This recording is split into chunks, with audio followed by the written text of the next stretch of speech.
Day 10. Day 10. It rained most of the night. The walls are all wet from condensation. It was so loud. We put a cover over the inner tent. The inside of the cover is also all wet from condensation. Good morning. Sarah's in there. Morris is hiding as well. We are now heading to Denmark. In fact, we have not yet decided. No, we haven't decided But where I we're have a even plan in going mind. yet, but Sarah has a plan in mind. First, we need some coffee. So that's what we're gonna do. It's raining a little bit. This is the situation. It's wet! Zach claims that the rain hits the condensation and then the drops fall in his laptop.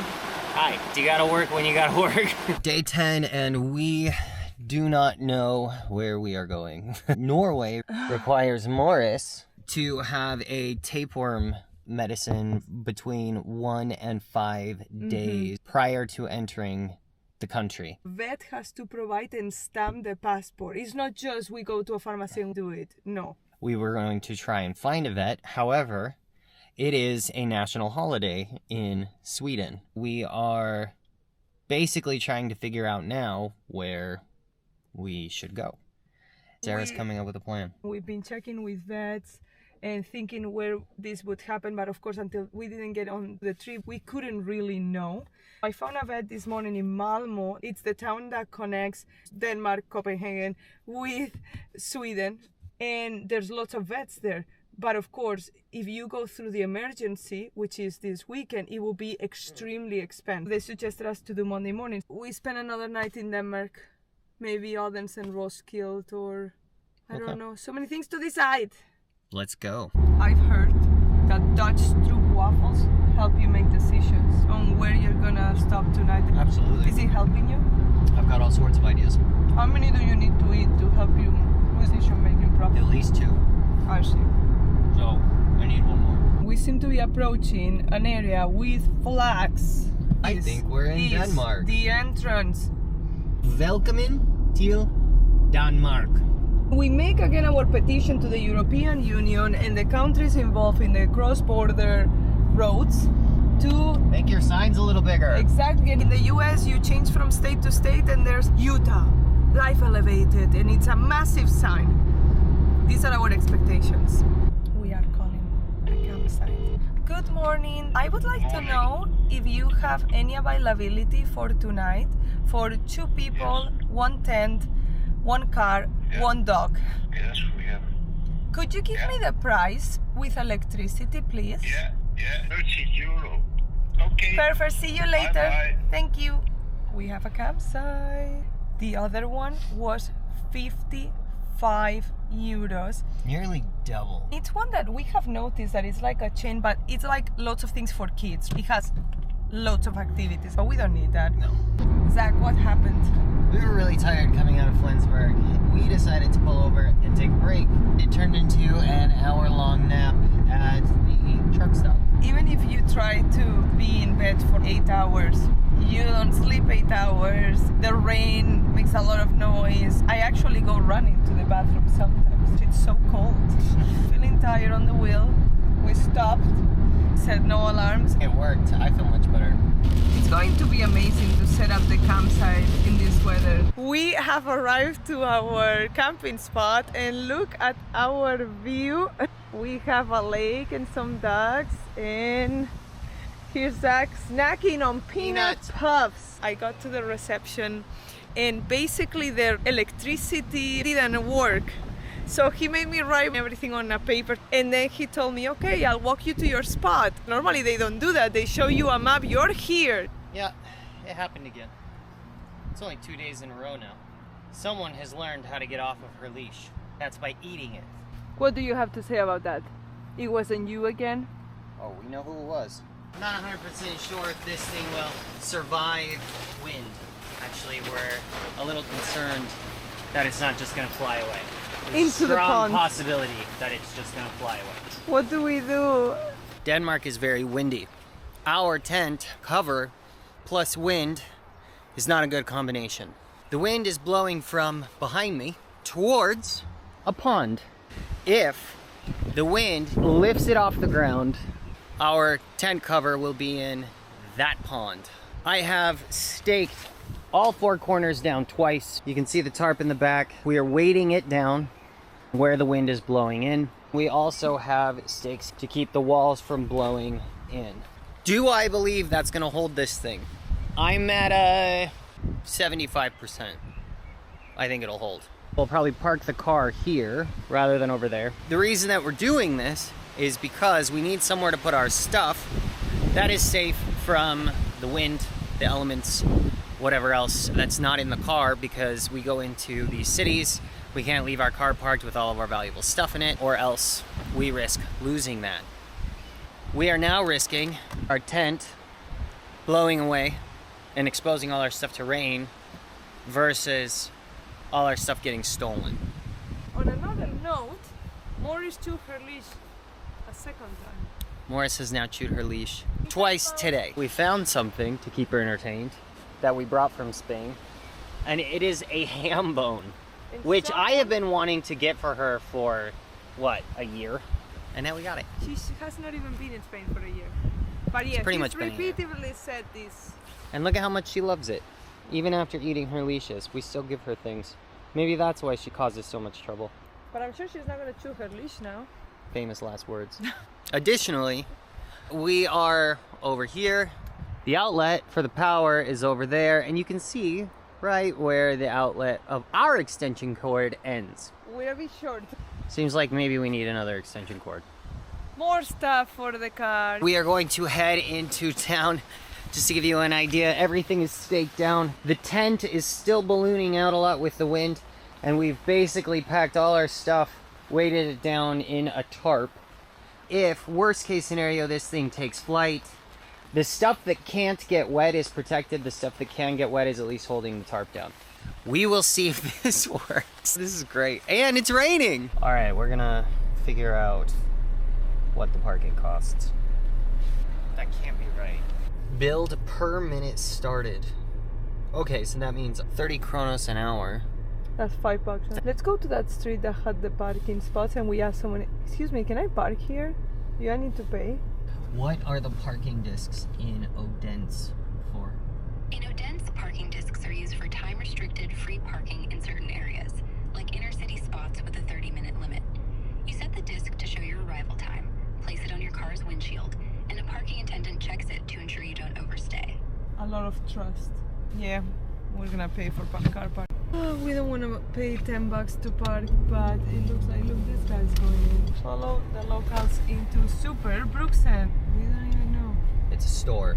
Is it? No, it's a store. Will they care? We found parking, about €5 an hour. I think it is pricey, but everything in Scandinavian countries is pricey. Instead of paying up front, you actually have to check in and check out. So we checked in, and now on our way out we need to check out.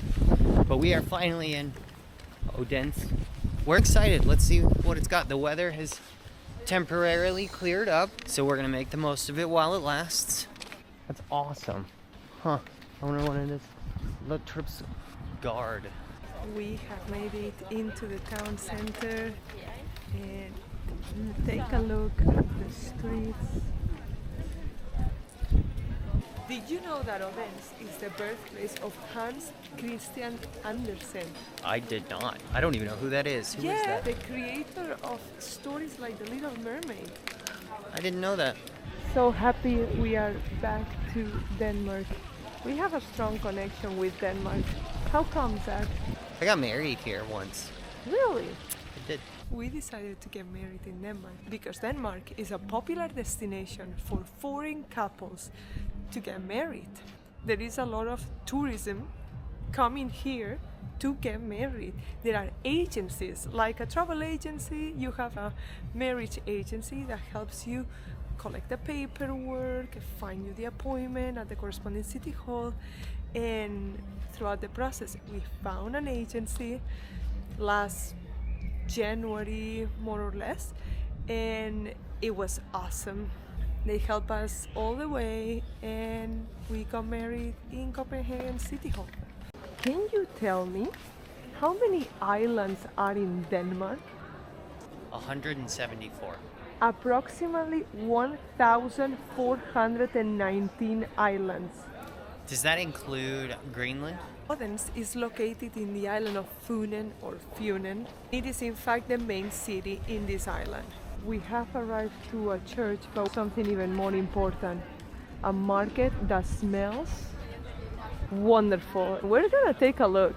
It seems it's food from different countries. I hope there's something Danish, but it looks a lot of Italian, French. We'll see. How shiny it is compared to everything else. We're walking through the main street of Odense and we come across a brick wall that has been here since the 1400s. Wild.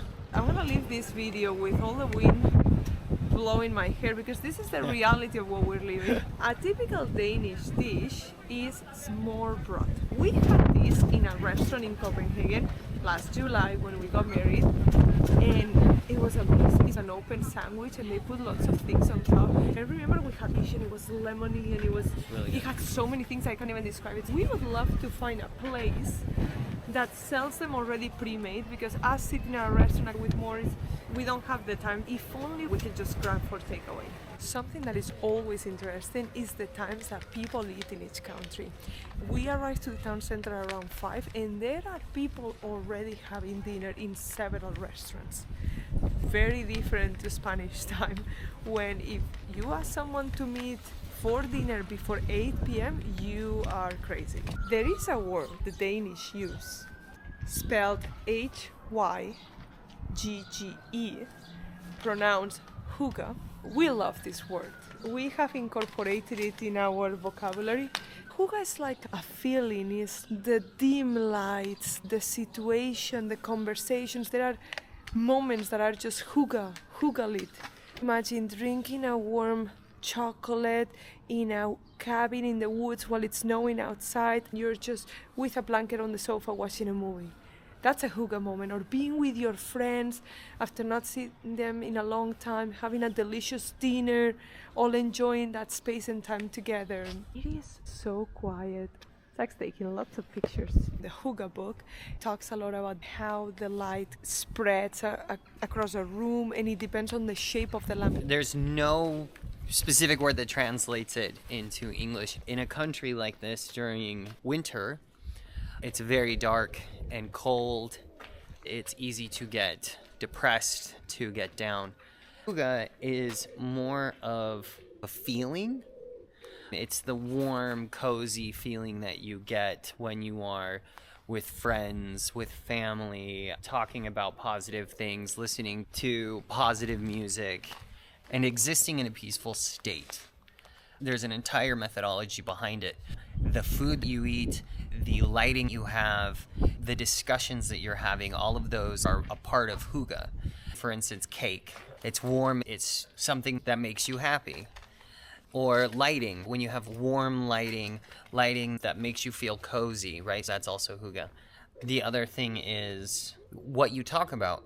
It's not hygge to talk about something that could cause you distress, like politics, or things that maybe somebody did that you don't like. But to talk about good memories, things that you do enjoy, those all combine into the umbrella of hygge. The Danes use a lot of candles because they are considered hygge. It's estimated that each Dane uses 6 kilos of wax from their candles every year, which is 3 times the amount of other European countries. We noticed there were some steps on the footpath and realized that maybe it is all related to this map here that seems to be places related to Hans Christian Andersen. This was the city's poorhouse and poor school until 1847. Here comes Zach from the hardware store. What do you have? New camping stakes, more rope, 10 meters of power cord, a new hammer. I feel like it's gonna die, but... You've been charged $11. Yes. Okay. Destiny wanted me to get fish extremely cheap. We're gonna have smørrebrød with bread that looks like this, rye bread. Perfect. We're gonna put on top potato salad with dill and chives, smoked halibut. Look how cheap it was. Wow. We're gonna do other ones with smoked salmon instead, some boiled egg slices, and we're gonna put some lemon. $11. If I have not read this incorrectly, That is wild. maybe we die from this fish. We are wrapping it up for the day. Sarah is over there making us Danish open-faced sandwiches. We had a great time in Odense. It was a very pretty city. We really enjoyed ourselves. Our tent is still standing. And it will stand until tomorrow. The dog is still here. She has not eaten this leash, but it's been a party. Now we're about to have a delicious dinner, enjoying the sun because it's not raining yet. Every time I mention the sun goes. I don't know why I just did that. Almost. And I present you my own smørrebrød into this restaurant, a Michelin star restaurant here in the heart of Odense. Tonight we have 2 smørrebrøds, rye bread, butter, a potato dill salad, salmon, halibut, boiled egg, pepper, and a touch of lemon. Looks amazing.